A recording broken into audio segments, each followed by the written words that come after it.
first structure, ang una na to i-solve is itong mga load-bearing structure, kaning mga column, footing, tie beam, then footing, mag-solve po ta sa wall footing, then mga CHB, kaya kanang mga finishes, dali naman na siya finishes, kanila man gila mga lisod, kaning mga structural something. So na to sa column ta. So unsa may pasabot ani kung sulat ako sa bangad. So natay amount, natay length ug width.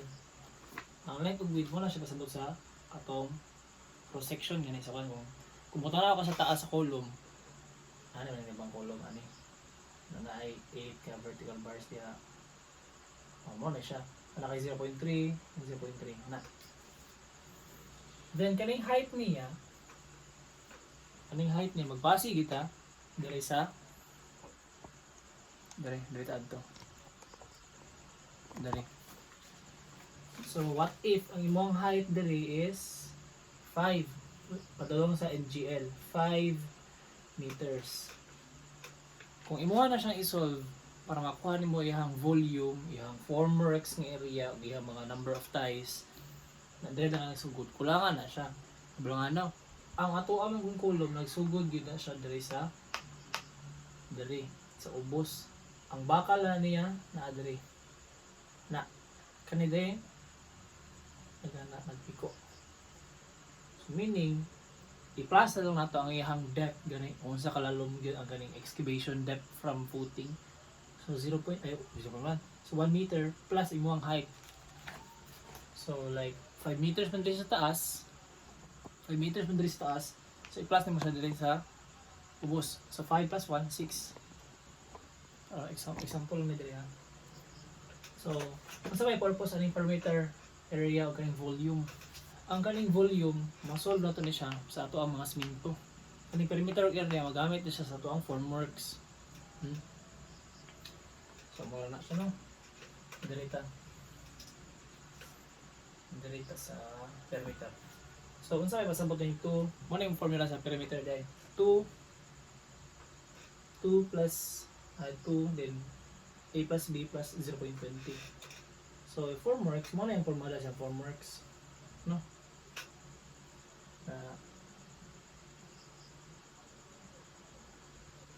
Ito mga na ito na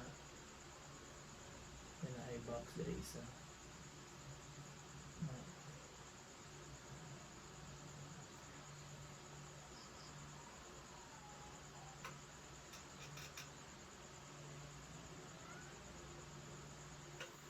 Sige, mo na siya.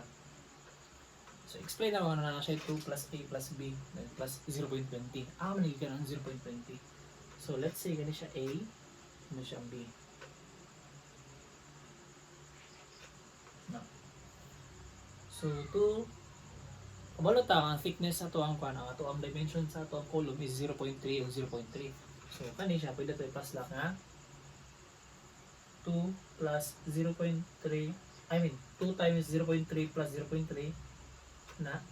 Then ang plus 0.20 ani na siya diri kani gani diri pat ni kubuok na ang sa libro ko nagbase niya.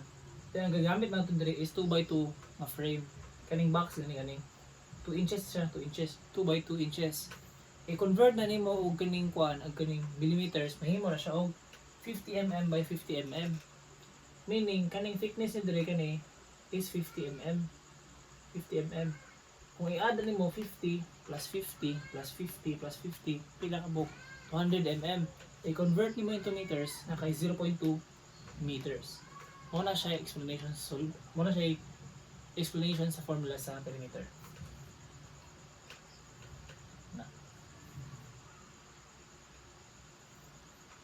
So kung i-solve di man so 2 times 0.3 times 2 plus 0.20.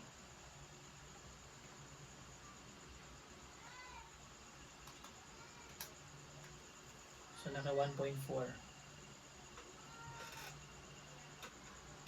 Meaning 1.4 yung perimeter. Dere. Now kaning area, para ma-solve mo ning area. 1.4 meters.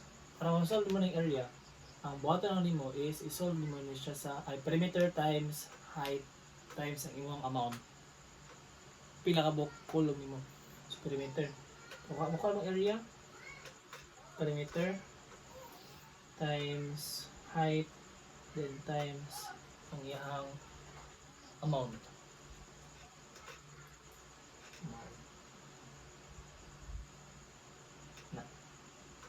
So perimeter, pila tong perimeter? 1.4. Pila tong height from gikan sa ilalom is 6 times 6 times 6 times amount ng pila ka buok column nga pareha og sa height. Pareha og katas-on ani. So kani siya 6. I mean 17. Sorry. 17. So 1.4 times 6 times 17 na kay 142.8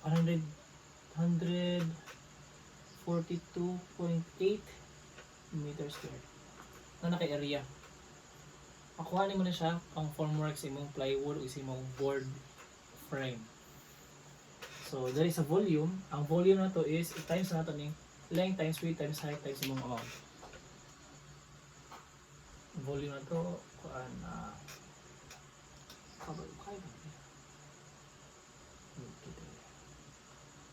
length times width times height times amount. Wala na siya.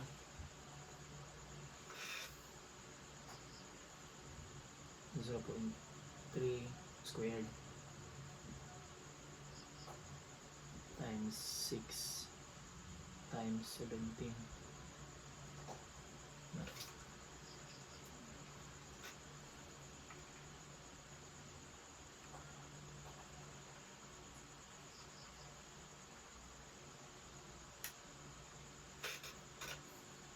9.18 na.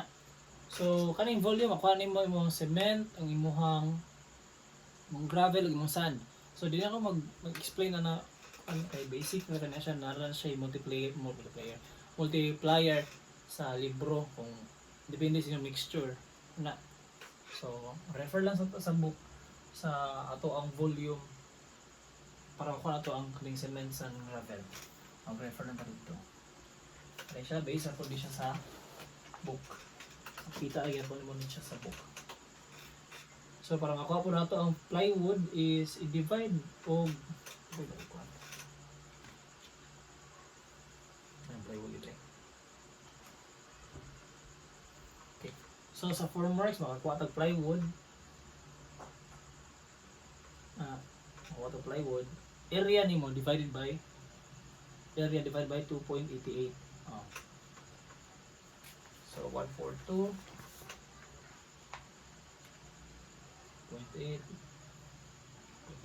na. Always round up na ha, dili mo maka-order og kaning kuan 1/2 nga plyboard. Isa gyud na siya ka kuan panel. So 49.58, 50 pieces na. So this na siya. Then para makuha nimo imong board frame, imong frame day board foot, board foot para makuha mo na pila kung sa taas-on nimo kailangan nga 2x2. Kuha na nimo siya. Ang kanin niya, ang number of plywood times nimo og 2.88. Ang frame nimo i-times nimo og 2.88. So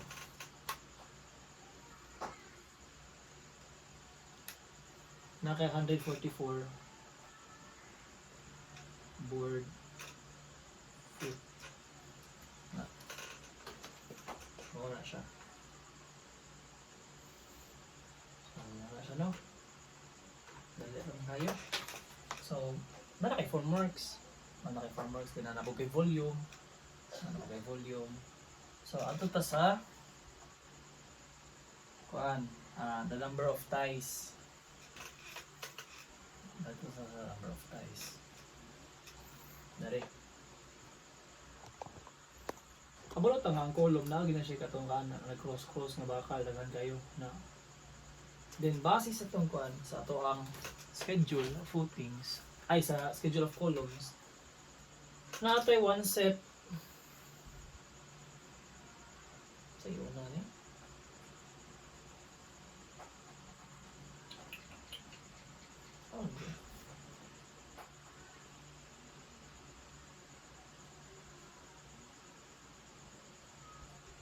Okay. Natay spacing 10 at 100 mm. Napo tayo spacing na po nga 10 at 100.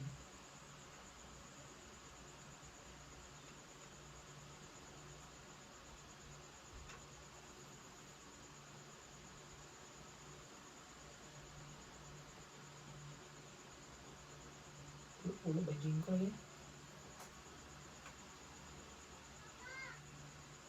Pwede pulo nga ano?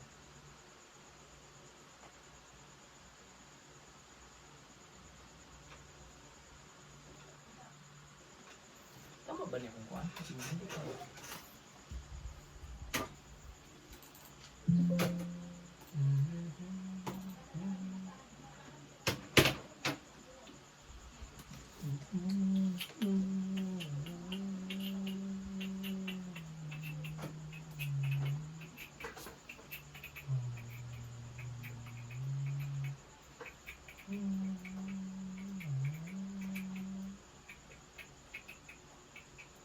Vertical column bar, C schedule. Okay. Lagi pulo-pulo lagi yan.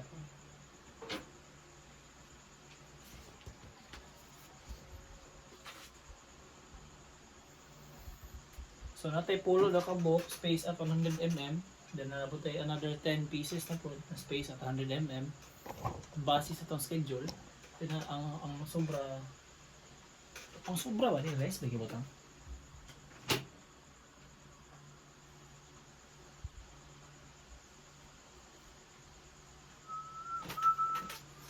$150. Natin 150. So most commonly sila Z1 is 100 mm.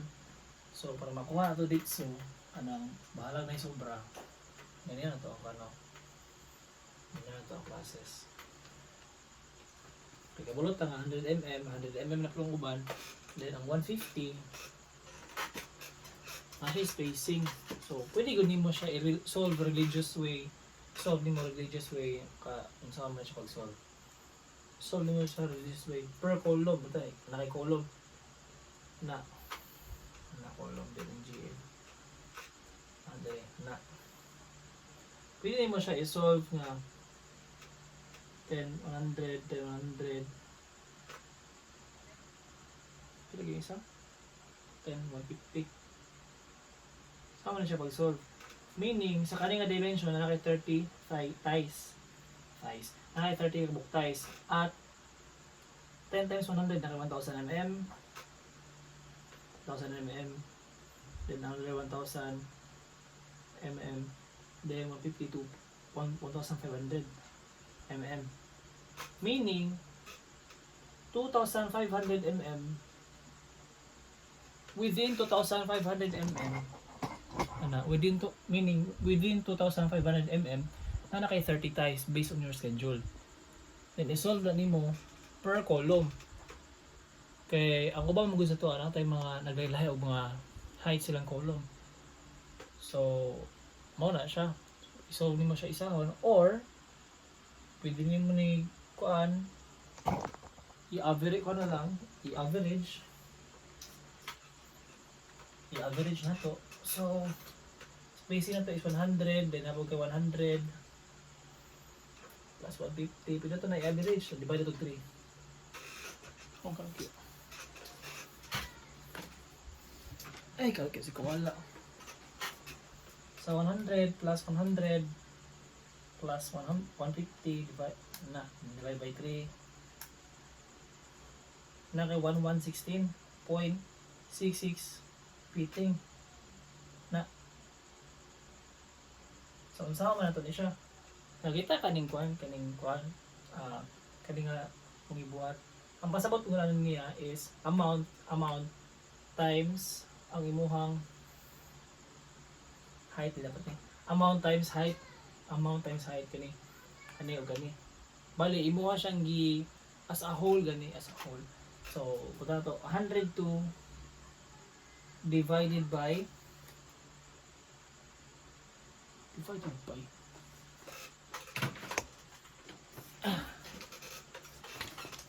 so 102 divided by ano mm man ni siya, mm. So convert to into meters, kay meters man ni siya. So 0.116 ana mo na imong buhaton. Pwede ka mag-average gyud. So 102 divided by 0.116 na. So na kay 879.3. Basta na kay point dito na siya round up. So 880 pieces ng ties. 880 pieces tanang column nimo kani. So tanang column nimo na kay 880 pieces mo gasto. Pwede po nimo para simple yung taman, dito lang nimo ni 102 divided by 0.1. 0.1. May man maginobra ka kaysa magkulang. So kay 0.1 po nato na ay 16 3. 102 0.1 na kay 10-20 pieces na. Madali na siya. Hindi mo libo. Naghan pa siya sobra. So, mo to siya. Sa kailangan dyan yan. Kay tie wire. So, sa tie wire, pwede isod. G-X muna ko to. 100 to 0.1. 0.1 lang gamitan. 10-20 pieces of ties. Katong mga yan eh. Pila man ka kilograms ang tie wire nga magamit ana. Pila ka kilograms. So, GI tie wire value. So kabalota ang ato ang column na atay 8 kabok vertical bars base sa atong schedule. Magdepende po na basig napod mo'y kuan schedule diha nga 6, so magdepende ka siya. So kani siya kaning box kani nagpalibot sa mga lingin-lingin mo ni siya ibang ties kani 110-20 ties. Ang tie wire kani magudhitan mo nimo igot mo diri igot po nimo diri igot ka diri igot igot pila ka book pieces mo hiton per ties, meaning na kay multiplier nga times 8. What if kung 6 ra ka book imong vertical bars, edi times 6 imong multiplier. So ang kani siya is GI tie wire is number of ties times number of vert bars na. So 1020 times 8 na kay 880, diba? 1020 mali kabugo ang mato niya. Mali dahil 8160 dahil 8160 kabuk hinikutan ties gabi tawag. Meaning 8160 ties 8160 times ka nga naghigot og alambre man na siya no. Unsa man siya pag-convert og kaning kilograms. Before nato ni ma-convert og kilograms, i-convert sa nato ni siya og kaning meters. So 8160 times 0.30 m meters. Anong 0.30 man? Meaning sa isa ka higutan nimo 30 cm ang imuhang katas-on sa imong alambre para gamiton sa isa lang kahigutan. So mo na siya. So 8160 times 0.30 na kay 2448 meters. I-convert na to siya into kilograms. Kay kilograms na ibangita sa to So i-divide na to ni siya og 2448 divided by 53. Divided by 53. So meaning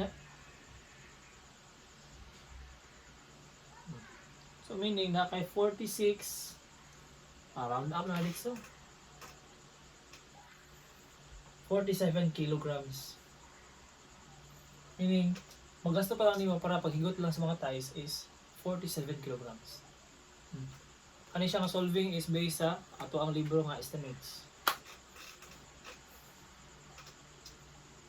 Mura siya.